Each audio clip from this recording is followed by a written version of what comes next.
తాకట్లో ఉన్న మీ బంగారాన్ని విడిపించి ఆ రోజు ఆన్లైన్ రేటుకి కొంటాం. Sharma gold company. ముందుగా అందరికీ నమస్కారం. ప్రకాశం జిల్లా ఎస్పీ గారి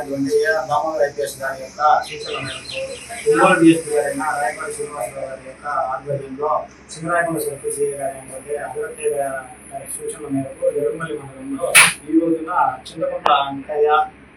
ఎన్ఎన్ కన్నయ్య, గౌరవేరు రవికుమార్, వందూరు మండలం, ఎల్లూరు ఇమానుయల్ అలియాస్ కిషోర్, ఈవిగొల్ల మండలం, తాటిపర్తి అశోక్, వేటపల్లి మండలం అనే వారిని ఖానాపల్లి సెంటర్లో అరెస్ట్ చేయడం జరిగింది. దీన్ని అరెస్ట్ గల కారణాలు ఏంటనగా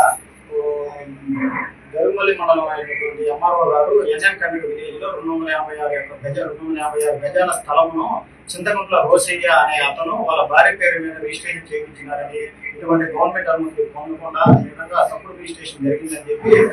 కంప్లైంట్ ఇచ్చినందువల్ల దాని మీద ఒక ఎఫ్ఐఆర్ రిజిస్టర్ చేసుకున్న తర్వాత దర్యాప్తులో భాగంగా మాకు వెలుగులోకి వచ్చిన విజయాలు ఏమిటనగా రోసయ్య యొక్క అన్నకొడుకైనటువంటి అంకయ్య మరియు వాళ్ళ తెలిసినటువంటి మరొక ముగ్గురు అందరూ నేరపూరితంగా కుట్రపడి గవర్నమెంట్ స్టాంపులను మరియు అప్పటి విఆర్ఓల యొక్క సంతకాలను పూర్తి చేసుకుని తప్పుడు ధృవీకరణ పత్రాన్ని పొంది దాన్ని రిజిస్టర్ ఆఫీసులో ఇచ్చి తప్పుగా రిజిస్ట్రేషన్ చేయించుకున్నారు. వీరు తప్పుడు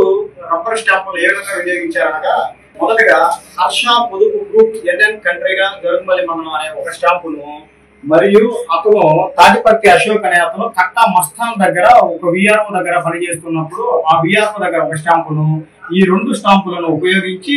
ఈ విధముగా విలేజ్ రెవెన్యూ ఆఫీసర్ ఎన్ఎన్ కంట్రీగా జరుగుమల్లి మండలం అన్న విధముగా తప్పుడు ధృవీకరణ పత్రాన్ని పొంది దాన్ని ఉపయోగించి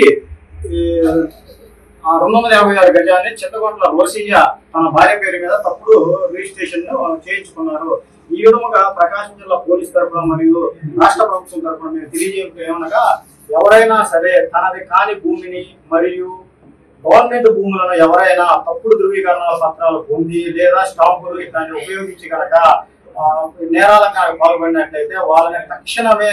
రిమాండ్ చేయడం జరుగుతుంది. దానిలో భాగంగానే పైన తెలిపిన 4 కూడా రిమాండ్ పంపడం జరుగుతున్నది.